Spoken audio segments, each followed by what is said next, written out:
Welcome to Lynn Cullen Live, talk radio without the static. Email your questions and comments to lynn@pghcitypaper.com. And now your host, Lynn Cullen. Hey, welcome. Hey, welcome. Let's try that again. It's the 26th of November. It's a Tuesday, and that means my sister Susan's joining us. Hi, Suze. Hi, how are you? I'm good. How you doing? I'm okay. Susan is in Green Bay, Wisconsin, to say it. I'm in Green Bay, but I'm gonna hang up and zip up the suitcase that is never emptied. Yeah. And whisk Mom up to Chicago. Down to Chicago. How many times do I have down? I never know what direction I'm going, and I'm doing this whole thing right after the wedding because our brother wanted a place to go. Excuse me? Well, he wanted his family seems to have abandoned him on Thanksgiving, so he called weeks ago and invited himself to my house for Thanksgiving. Because his family is scattered all over the world. Right, and so I said sure, although I hadn't gotten to Thanksgiving yet, and then, of course, he decided that he'd rather stay home with his dog. Are you kidding me? No. So he's not coming? No. Okay. I bet Mom $50 before I sent him the text querying about his arrival that he was going to do this. Unbelievable. Well, But he doesn't want to put his dog in the kennel. So. He could bring his dog. That's what I said. Well. All right, it's okay. It's fine. Are you talking to the dog or me? I'm talking to you. Oh, okay. Dog's asleep. Oh, dog's asleep. Okay. Speaking of dogs, excuse me. Yeah. Yes. Did you see in the science section of the New York Times today, it says, yes, your dog loves you. She can't help it. And it's about this, increasing research on what the heck goes on in a dog's head. I mean, humans are just so curious about it, and we tend to anthropomorphize, but it appears that those who think, no, my dog loves me unconditionally, that they are, in fact, probably correct, but that is because the dog has no choice. The dog is wired to love you. Hitler's dog loved him. You mean we shouldn't be honored? No, you shouldn't think, aw. I'm the one. It says here, raise a dog with sheep and it will love sheep. Raise a dog with penguins and it will love penguins. A dog just is inherently made to essentially, we call it love. I mean, I don't know what the dog calls it, but to be devoted. That's why we. Well, I mean, I think that's true. I think of my dog's relationship with my daughter's cat. Yes. And my daughter's cat, Olive, is hell on wheels. This is the cat that learned how to flush the toilet. Right.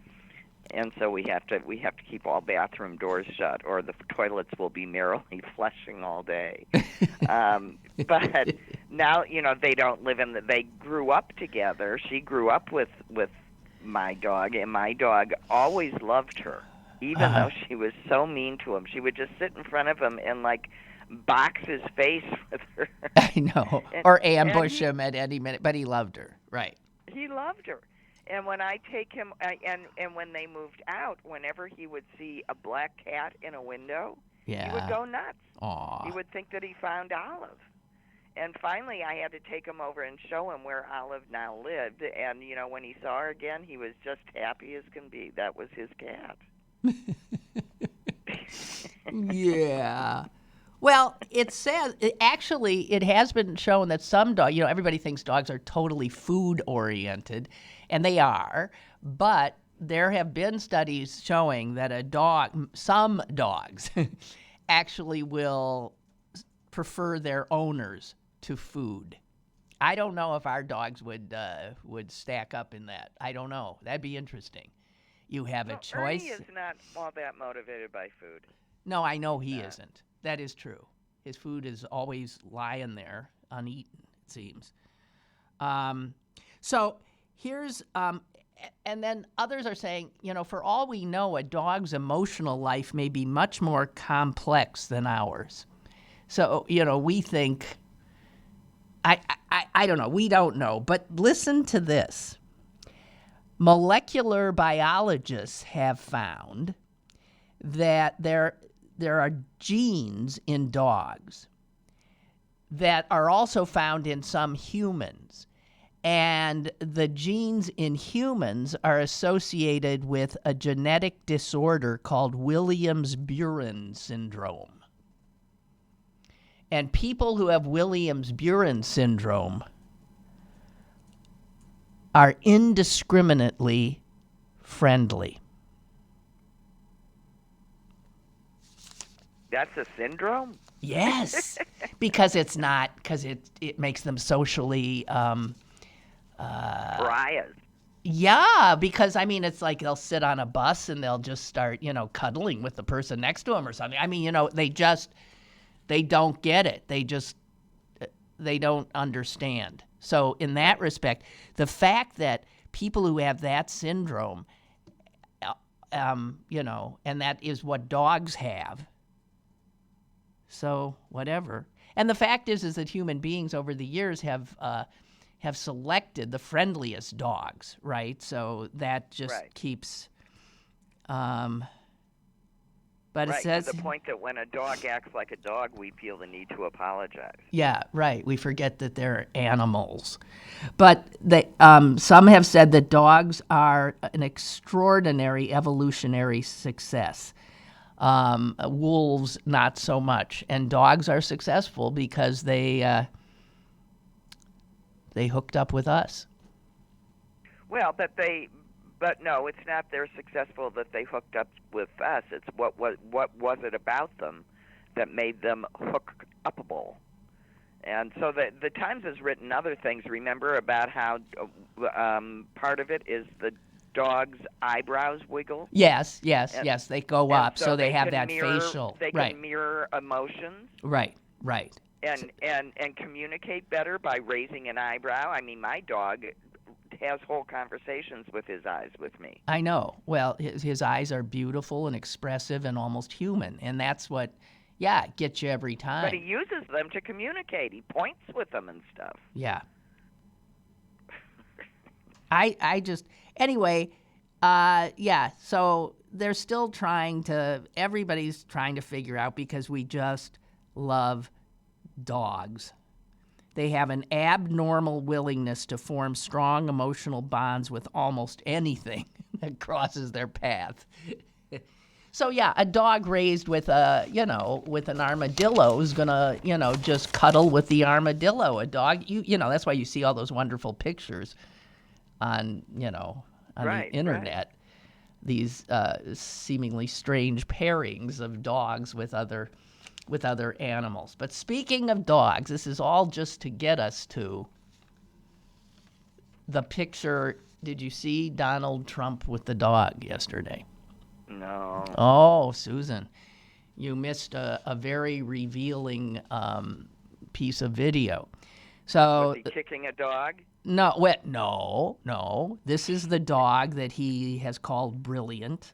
This is the dog who... Nobody's going to mess with Conan, said the president. This is the ultimate fighter. He's the ultimate everything. Oh, with the dog that... took down, what's his name? Got the ISIS person. Yeah. Right. So he made a big to-do about wanting to give the dog a medal. So the dog shows up at the White House yesterday. And... the president came out onto in the Rose Garden with the dog and his wife, Melania, not the dog's wife, Melania, and the dog's handler and the vice president. And Trump never touches the dog. As a matter of fact, he's as far away, he and Melania are as far away from the dog as they can get and still be in the picture. They're afraid of the dog. They aren't dog people, that's for sure. So who's with the dog? Pence. Pence is with the dog. He's got his hands on his head. He's scratching his ears. Clearly, Pence, is not afraid of dogs, likes dogs, and the dog is smiling as the vice president, Yep, so that's the one nice thing we can say about Pence. That's right. He's human. Yeah. And the president, my God, he was so clearly uncomfortable. I think he's afraid of dogs. I don't know. His body language was, let's get the hell out of here. If it's true that dogs can innately sense evil, if I were Trump, I would be afraid of dogs too. Right. And when they were leaving, Melania was bringing up the rear, and some reporter screamed, "Are you going to get Barron a dog?" And she could be heard saying, "No." For that matter, has anyone seen Barron in the last 6 No, he's locked up with Rudy someplace. Where the hell is that poor kid? I mean, he's not even trotted out anymore for things like the Halloween stuff or then they Christmas tree coming. It's just brutal. Boy, I mean, really brutal. Okay. People are very cruel, and I think presidential children should be hidden at all times. Well, but we've never seen one this hidden. And I don't think it's hidden. Well, the one time they propped him up, half the country was going, he's autistic, he's this, he's that. Which is, I just think, appalling. Right. But I wonder what the heck, that poor child. I mean, we'll say this every time we've seen him. I cannot recall if anyone has a picture that was ever taken. Him smiling? Yeah.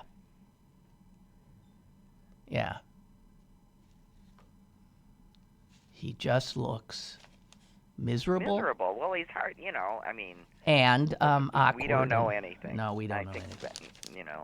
I just really believe in the rule that presidential children, who do not willingly put themselves out there are off limits. Mm-hmm. Well, I think generally speaking, well, that's not true. People, and not in this age. I mean, on the internet, of course, it's horrible. No, there's just awful people saying your kid is fat. Do you think your kid? I mean, you can't believe it. I just think that is off limits. Okay, we'll all agree with that. But you said the dogs can, tell if someone's evil.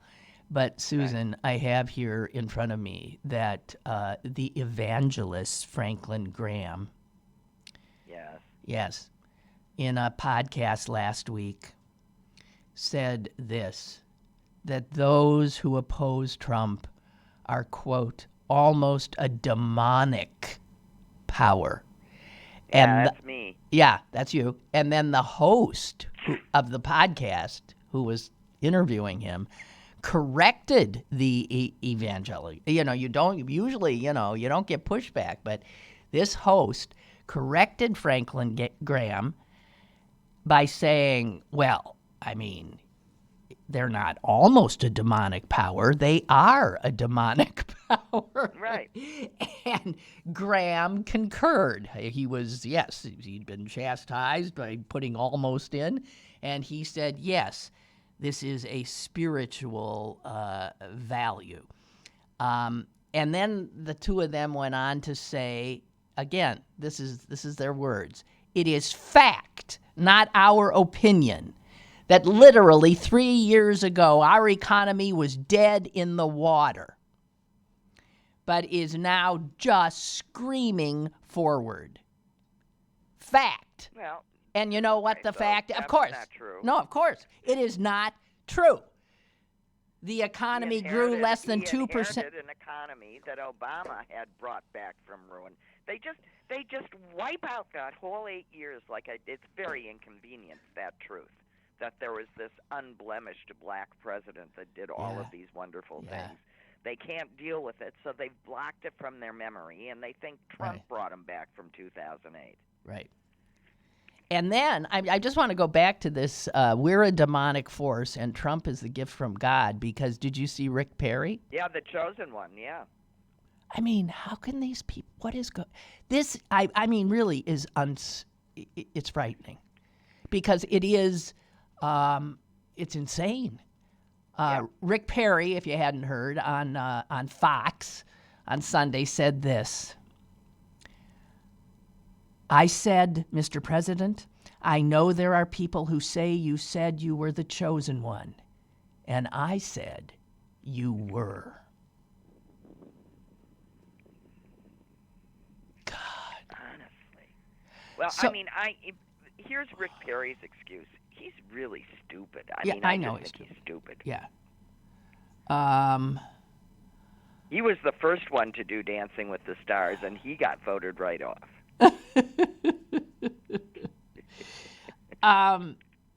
But in terms of his,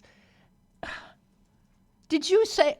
And what's her name? Huckabee Sanders, who's going to run for the Senate in 2022 or 23 from Arkansas, and who'll get in. She's going to be a friggin' senator, I bet. And she was quoted yesterday as saying, Trump reads more than any person I know. Oh. I mean, why would you even go? Bring it up? Because we know that's not true. So I guess the fact that so many Americans are willing to accept and defend a guy who cannot seemingly tell the truth about anything. Did you see that quote I sent you by H.L. Mencken? Yes.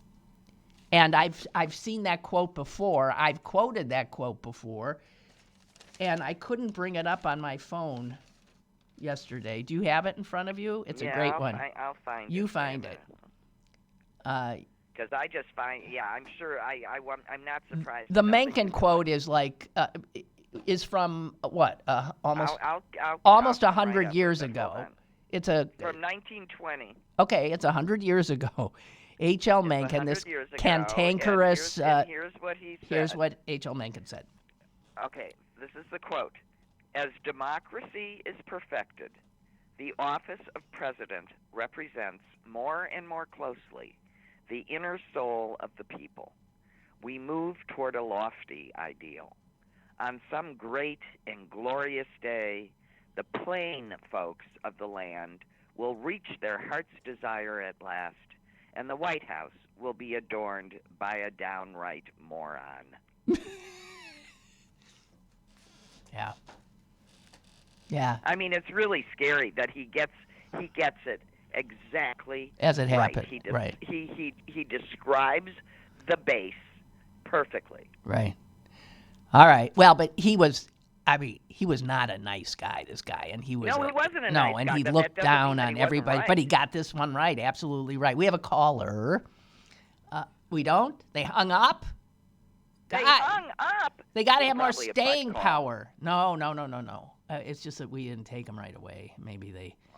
Ye of little faith. Anyway, so people are saying that, the public hearings haven't moved public opinion one way or the other. Well, no, because you've got these people who can't listen. Really refuse to listen. They did not watch, and so that they could accept what Fox News told them happened.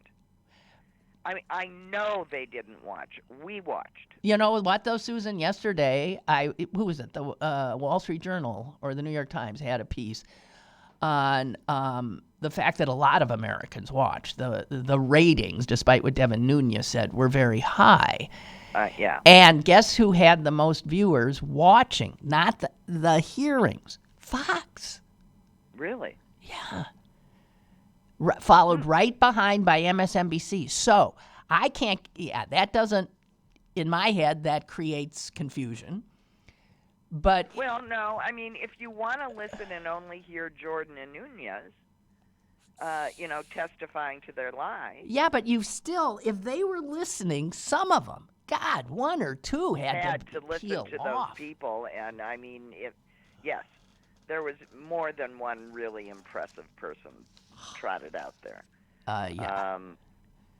And no, they had nothing, But here's, this is interesting, I hope any appeal of the decision about McGahn will be very quick. But now they get to call McGahn and Bolton and everybody else, and either they're going to plead the fifth, or they're going to testify as to what actually happened. Or they can claim executive privilege question by question, but they have to appear. No, yeah. Well, I think the judge made it pretty clear that they I can't don't know. I think that I read a line that the judge said something like, it has to be question by question. There cannot be this blanket immunity. Well, then it'll be question by question, and it'll look the same. That they're just stonewalling. To answer, if everything's perfect, if no law is broken, then answer. Yeah. If privilege about what? To lie? Let me. Speaking of lies, can I do one more lie thing? Sure. Because I read this and I thought, this would be such a deal breaker for back in the day, like 5 years ago, for anybody. I mean, the Secret Service has confirmed that it had a list of 4 finalists to host the G7 when they were told by the White House right. that the Doral, owned by the president, was the winner. It was not on the list of finalists. Of course not, because it's inappropriate. Right. And what the White House had said when Doral came up, if you'll recall, was that the Doral was chosen after a thorough search process and found to be, without a doubt, the winner. The best. Yeah. Right. Okay. Yeah. Well, really? They lied? I mean, really? They're cleaning up the mess afterwards, like all of these emails of the State Department trying to come up with a legal reason to withhold congressional approved aid? Yeah, but Susan, none of this matters, does it? No, I know. Isn't it something? Because truth no longer exists for 40% of the country. Well, you can't have a country in which that's the case. I mean, that's obvious. No, but that's we can't have a country with 40% of the Well, we do nation have a country. That's what's in a happening. state And of you're right. It's irrationality. Right. It's falling apart because you can't base real life decisions on fictions and win. You might do okay by accident every once in a while, but that can't be your policy. Yeah. Gigi writes. And how does Lindsey Graham sleep at night? I don't know. I mean, God, he's turned on. I mean, he's. Let's just mount him on a lazy Susan. He just keeps turning and turning and turning and turning and turning. Well, he is without a soul. I mean, he is without principle or conscience, and he betrays his friends left and right. John McCain, his dear friend, wasn't even cold in the ground, and he betrayed him. Right. And now he and Biden had a very cordial relationship. And he just is vile. Well, here's what you know. I like Joe well enough. I think he's just fine. That doesn't mean that I can't take... And by the way, yes, it does. If you like him just fine, it does mean that you shouldn't go around slandering him and his son. This surprise, surprise. Biden has a ne'er-do-well son, like 80% of the rest of us. Mm-hmm. Oh, get this. Barbara has sent me this. It's a picture of the Pences with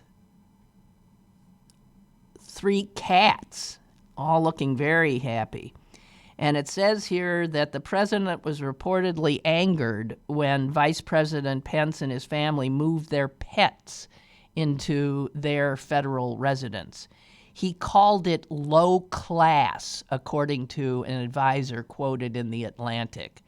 When Pence decided to bring 2 cats, one of those is a rabbit, 2 cats, a rabbit, and a snake into the Naval Observatory where the vice president lives. He ridiculed the move to his secretary, The Atlantic reported. He was embarrassed by it. He thought it was so low class. He thinks the Pences are yokels. Almost making me like the Pences. Jesus. I know, H. geez. God. I mean, what does that make the queen with her corgis Well, and her horses? yeah, So low class. yeah. We won't even get to the part about Trump talking about class.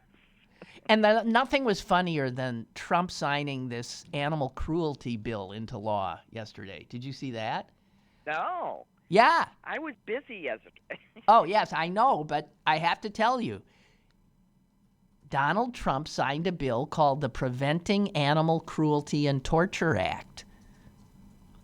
And it makes intentional acts of cruelty to animals federal crimes.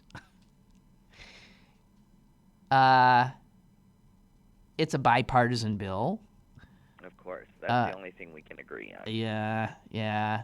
It expands a law signed by Obama that banned videos that show animals being crushed, burned, drowned, suffocated, impaled, or God Almighty. How does this affect meat packing plants? I don't know. Here's what Trump said, this wonderful animal lover.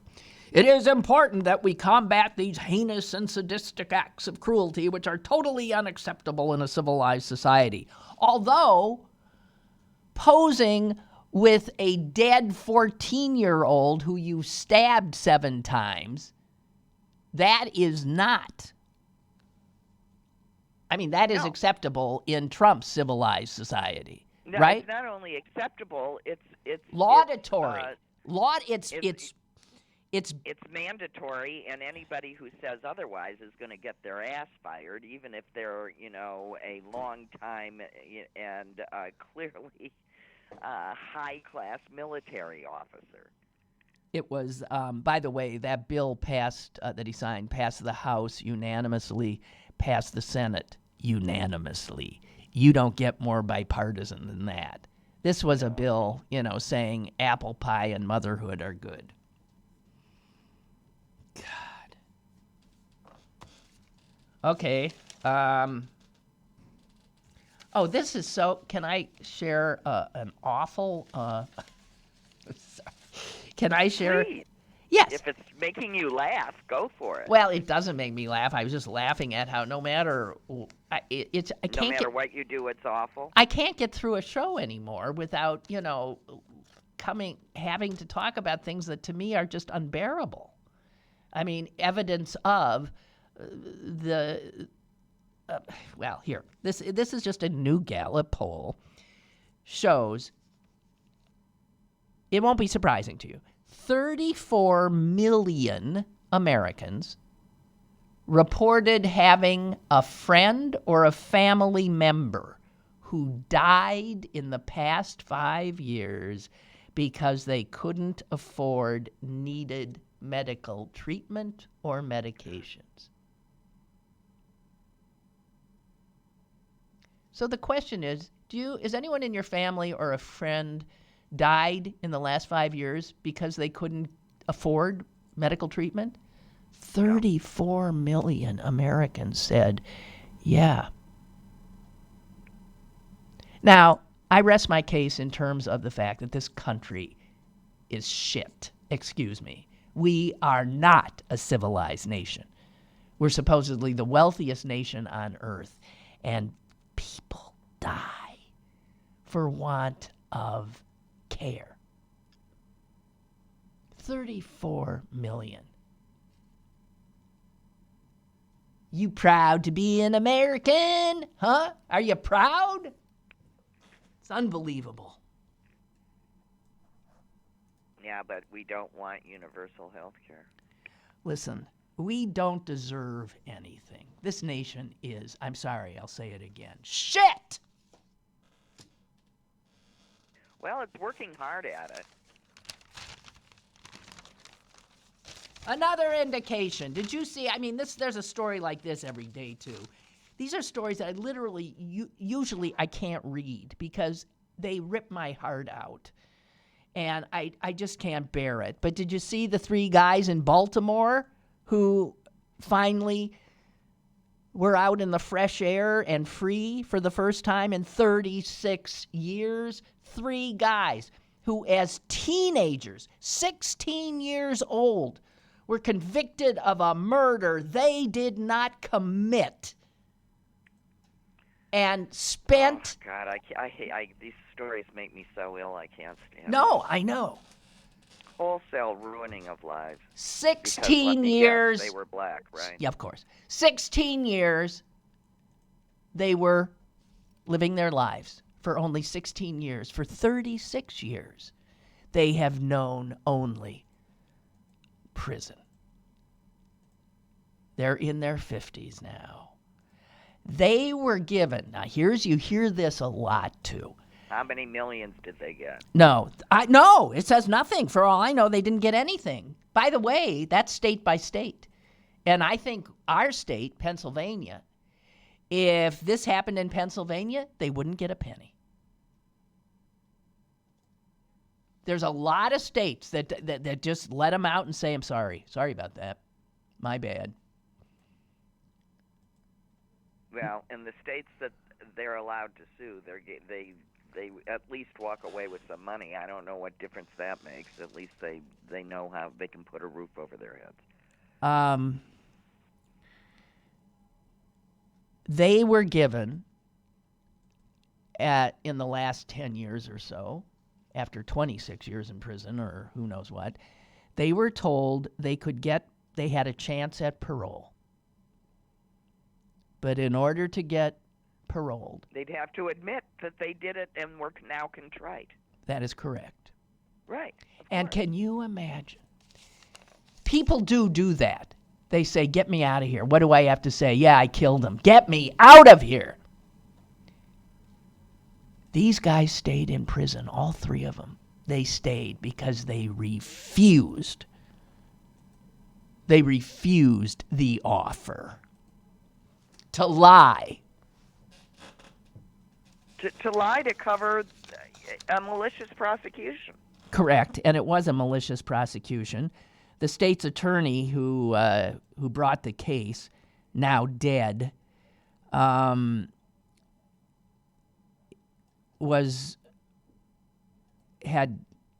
just cooked had withheld evidence, had strong-armed middle school kids into being witnesses to a crime they did not see.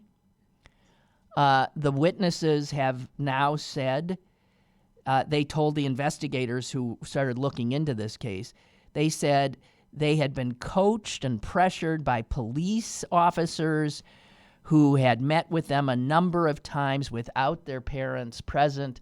These 3 16-year-olds who were sentenced to life in prison for a crime they didn't commit were absolutely railroaded. Total prosecutorial misconduct. The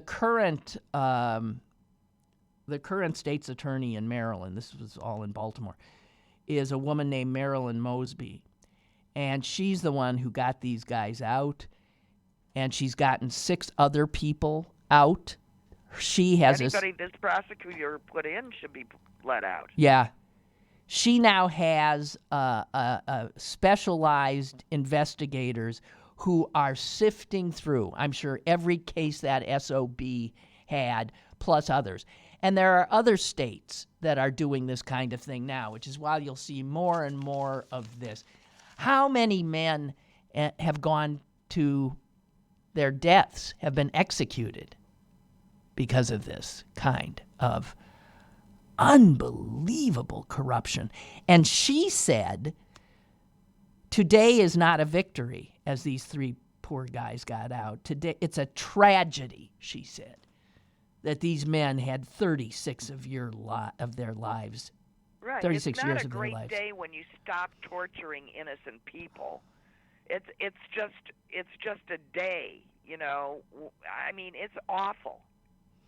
And then, as we know from other stories like this, these three guys are going to be so at sea, so unable to navigate the world. The world in 36 years, as we all know, has changed so much, and they don't know how to navigate it. And they're gray-haired men now, old men. Alfred Chestnut, Andrew Stewart, and Ransom Watkins, these poor souls. Their lives were stolen. Ugh. It makes me And they are by law forbidden to seek recourse? I have no idea about that. I know in Pennsylvania, people don't get shit. Excuse me for saying shit so much today. Yeah, you're pretty cheerful. What are you thankful for this year, Lynn? I'm thankful for my family. I'm thankful for my friends. Have you shown them that beautiful picture of us yet? It's on Facebook, our Facebook thing. Oh. Yeah. I've shown it to a lot of people out in the real world, and they say, oh, that's nice. I've shown them all those pictures. When are we going to get other pictures from the wedding? I don't know. I asked the same question. I'd like to just see a video so I could see it. Because you were a wreck? You weren't a wreck. I wasn't a wreck, and You said you were in the moment. Like me, I really wasn't drinking. My phone was back in a back room. I wasn't taking pictures. I was intentionally in every moment. Yeah. And I can't remember a blessed thing. Sure. Well, I guess that is why they take pictures then. It's all just a blur. For example, someone told me, sorry guys, but this is so much better than Trump, I'm going to regale you with wedding stories. All right. So a friend of my daughter's sang her down the aisle. This woman has a beautiful voice, and she sang the song that my husband used to sing to her when she was a little girl, My Brown-Eyed Girl. Yeah. And I didn't even know that on the last group of sha-la-la-la-la, she said everybody, and everybody was singing them down the aisle. Yeah. I didn't even hear that. You didn't sing? I didn't even hear that. I sang. No. La, la, la, la, la. You couldn't hear my horrible voice right behind you? I didn't even hear that. So wonder where, I must have been on full anxiety static mode. Well, I think her everybody was a little, it was not like everybody. So I think, yeah, there were people. It started at first somewhat tentatively because people weren't sure they'd heard that. But I did. I got it. I did. So. Anyway, it was a nice wedding, folks. I just have to say. Well, let that be the end of it. Okay. No more weddings. No more weddings? Well, who do we got to marry off? We got a few boys to marry off. Yeah. Well, it doesn't matter. I'm just saying elope. Look. I think that's a highly individual. Well, that is true. Decision. Everybody gets to do what they want to do. That's right. Right. But our brother eloped. And Susan and I were married in the backyard.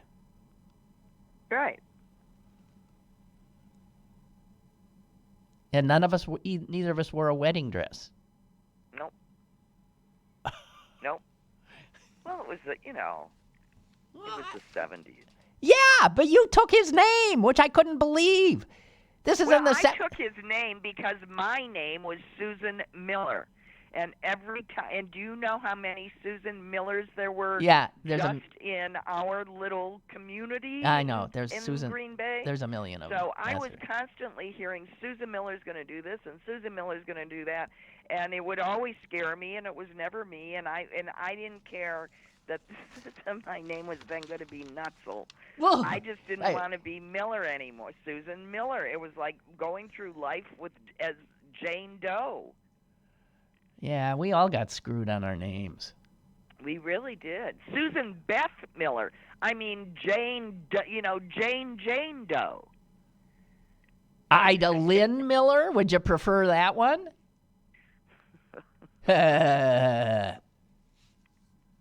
Okay.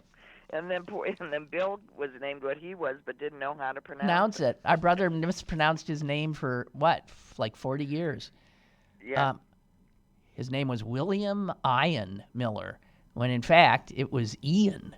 But, well, how did that happen? So Dad mispronounced the captain's name? That was Dad's captain's name, and he probably only saw it written, and he never heard the guy called by his Well, that's first true, name. because it would be Captain McPherson. Captain so-and-so. Yeah, I think it was McPherson. My guess is, and Dad, loved that man. I think in his own head he equated him with his survival on a ship through World War II. Yeah. For 4 years. So he named his firstborn son after him. But the only thing I can think of is they didn't know how to pronounce it. Okay. And Nobody. that's because they probably never heard it. True. I think you're right about that then. We have a caller, maybe. Hello? Hello. Hello? Hello. Hello? Hey, you want to hear a cheap wedding story? A what? Wedding story? A cheap wedding story. Cheap wedding story, sure. Cheap wedding story. My wife and I were 24 years old. She was 3 months pregnant, and she said she didn't want to get married because she was pregnant. So one day she woke up on a Monday and said, "I think I want to get married." And I said, "Okay, I'm in the construction business, and we were living in Maryland at the time. So every time I had to get a construction permit, I had to go to the county courthouse in Maryland." Right. And I said, "Okay, I'm going to file for a permit today for a construction permit. I'll go ahead and file for a marriage license too." Yeah. So killed two birds with one stone that day, and they told me I had to wait 48 hours. So we couldn't go until afternoon on Wednesday. So we took a half day off work Wednesday, left at lunchtime, got married justice of the peace. A friend of ours took us out to lunch. My boss's wife threw us a dinner party that night, and then I was back at work the next day. There you go. What got into her, though, that she woke up that Monday and said, "I want to get married"? The baby. I think she just said, "I think it's time." She just said, "Okay." And anyway, I didn't care. I mean, I was just going to do whatever she wanted because. So how old is that? How old's the baby now? 32. Isn't that nice?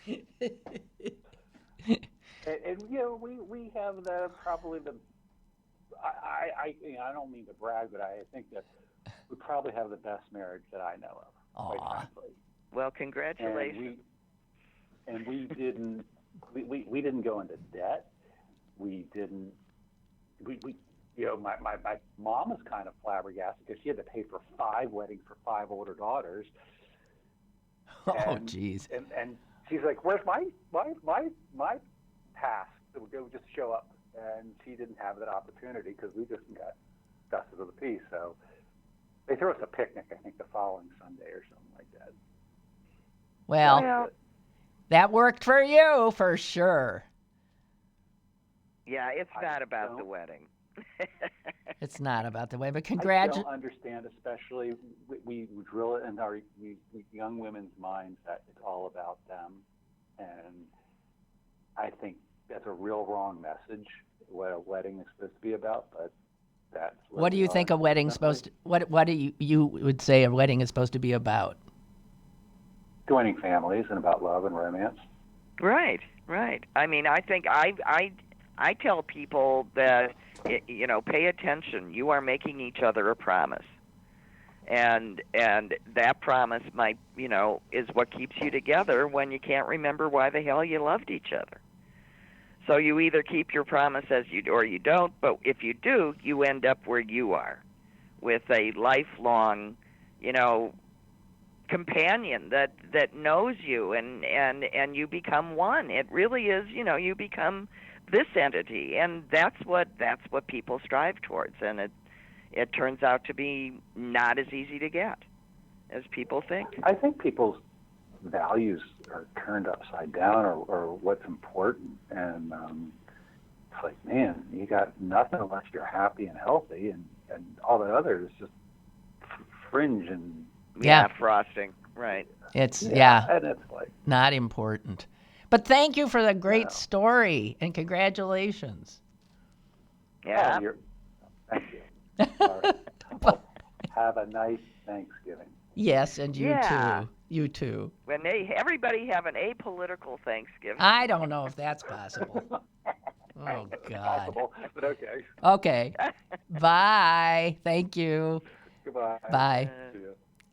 So, speaking of that, my God, the newspapers are full of all these stories about how to get through Thanksgiving, what you should do, what not to do. Here, the New York Times the other day had like a series of topics that you could here's what you can talk about. You do not have to talk about blah, blah, blah. And I'm thinking, my God, I guess it is that fraught out there. Well, I listen, we just went through I hate to bring it up, but there were plenty of different political opinions at the wedding. At the wedding, and everybody had a jolly good time. Because that's not what this was about, and everybody. I was seen kissing people who voted for Donald Trump. Me too. And sometimes I even meant it. Right. Yeah. Sometimes I was closing my eyes and gritting my teeth. But I do feel this distancing from some of these people who've been in my life since I can remember. Forever. Yeah. And me too. I don't feel, there's this familial bond that remains, but I don't feel the same, and I don't seek out their company. No, the way I used to. No, and it makes me very sad. But one can't help but be informed by people's choices. Yeah. And what they're willing to pay to get what they want. And the fact that some of these people who, I haven't stopped loving them, but I am more informed as to what I now see as a basic character issue. Well, that makes two of us. So, Susan. Yeah. Maureen Dowd said that she signed up for this a word a day email that, to build her vocabulary. I've had that forever, yeah. I have not. Most of them I know, yeah. Yeah, well, she has ones here. I never heard of one of them. Okay. She says, well, I know this one. Friday's word was vulgarian, which right. I have used. Which is like Donald Trump is a vulgarian. Vulgarian. I have used that 500 million times. Here's another one, though, that she's learned. Rhodomont. Have you ever heard of that? Rhodomont? Rodomont. Rhodomont. No, no. Guess what that is? A vain boaster. Trump. So what's weird is half the words are these words we don't know, but we can use adjectives for Trump. Yeah, here's another one. Of Trump. Grobian. It sounds. Grobian. Well, he has to. There must be somebody that's like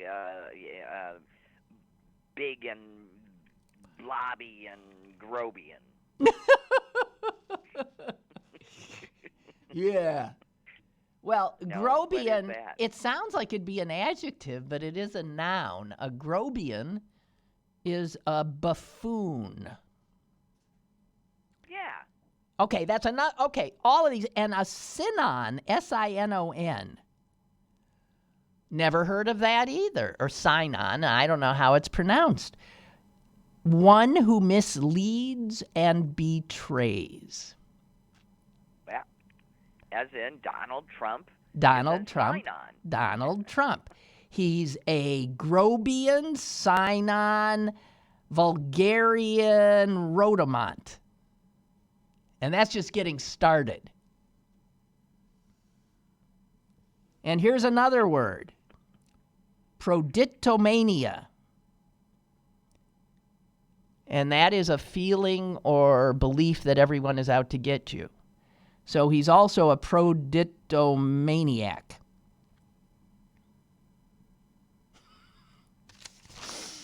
Great. He's so awful.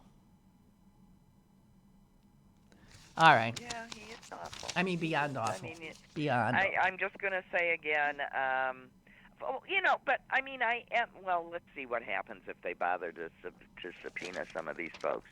But, maybe we'll vote, and maybe it'll work.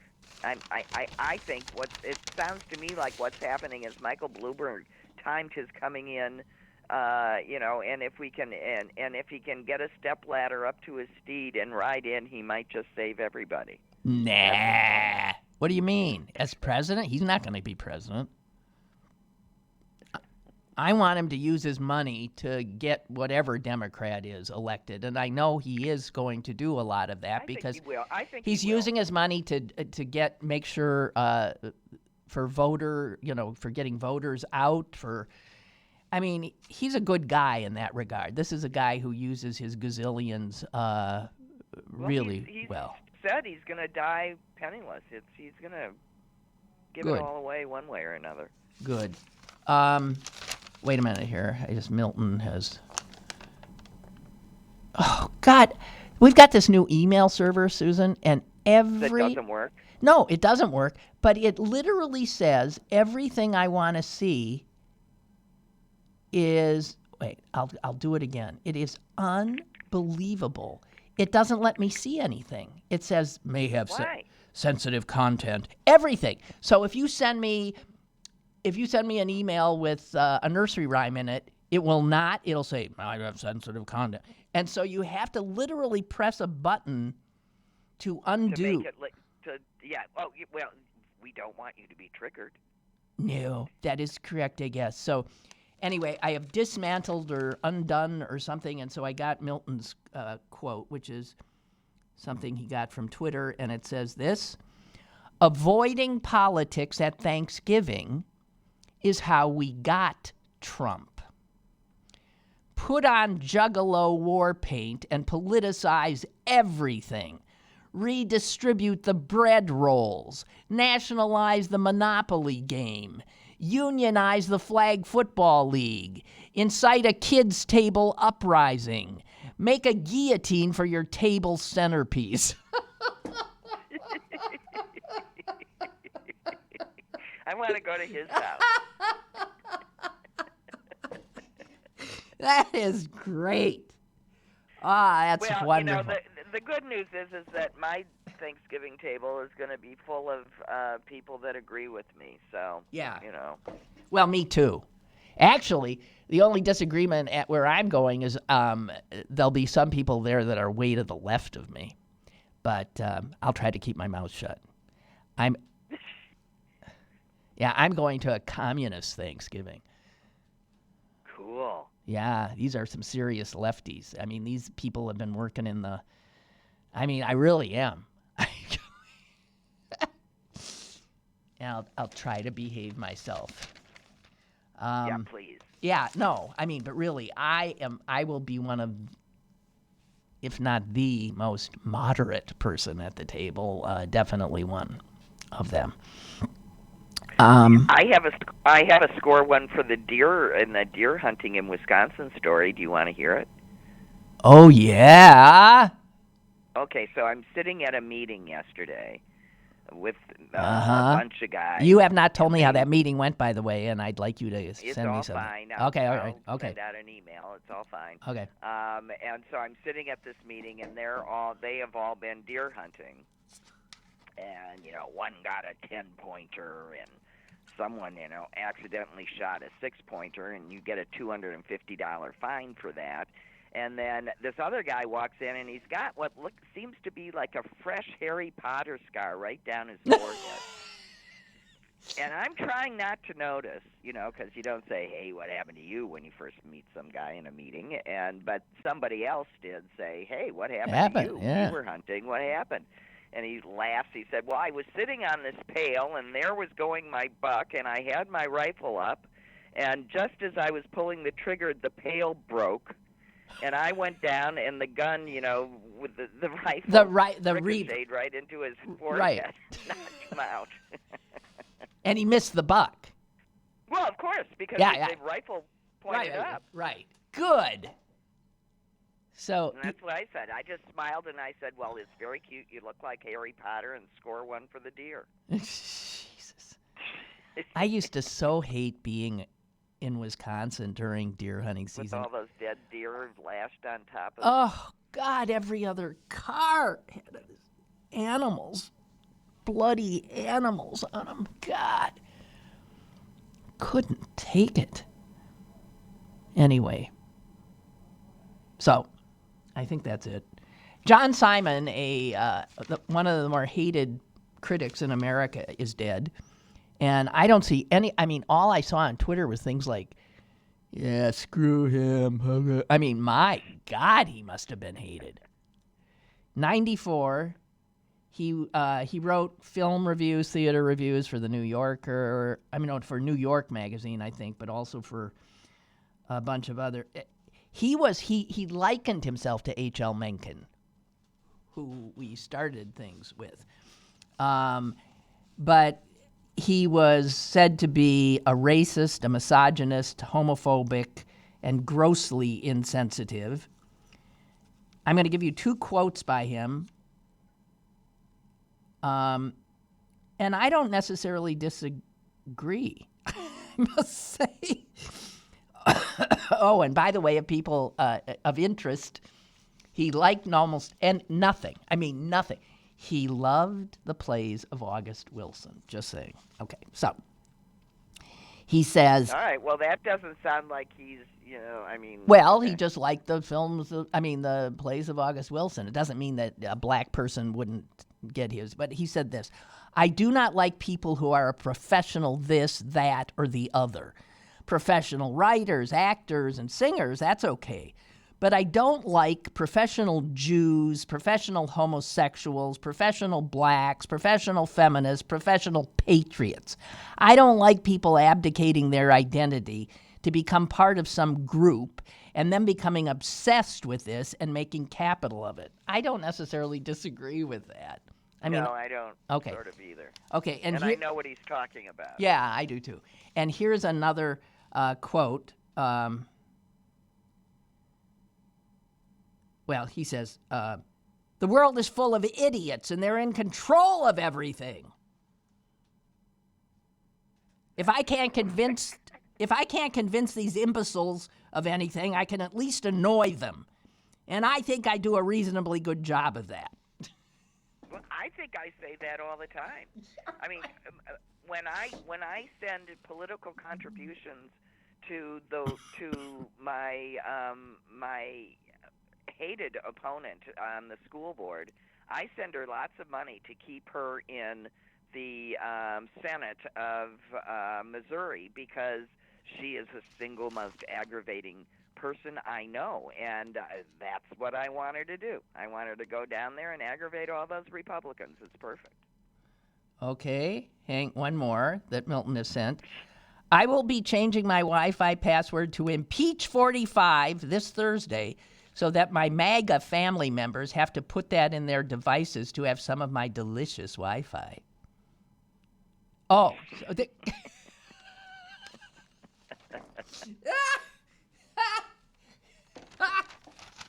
Okay, and here's just a few more from John Simon. Um, he said his formula for an ultimate triumph on Broadway would be this: a loud, vulgar musical about Jewish Negroes.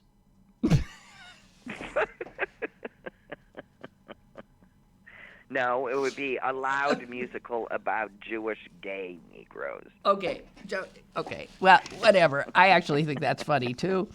And and then he was actually ended up being barred from some film screenings. People would not even let him come in. Okay, so he said William F. Buckley said this. Simon reviews movies in the same sense that pigeons review statues.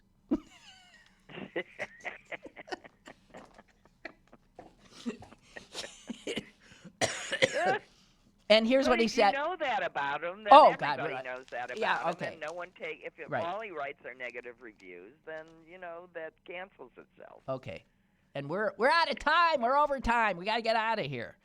But yeah. Okay. Happy Thanksgiving. Yeah, safe travels. Is the weather is going bad? That's why we are traveling today. We are getting ourselves to Chicago today before all hell breaks Green loose. Bay is a blizzard or something. Yeah, right. Okay, well, good. Safe travels. And okay, Sue, thanks. Have fun. Happy Thanksgiving. Yes, happy Bye. Thanksgiving. Bye. Bye. Happy Thanksgiving. I'll see you guys tomorrow. Bye.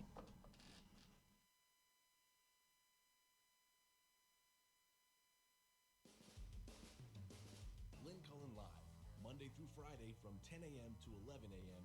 and archived at pghcitypaper.com. The opinions expressed on Lynn Cullen Live are those of the host and do not necessarily reflect the viewpoints of Pittsburgh City Paper or its advertisers.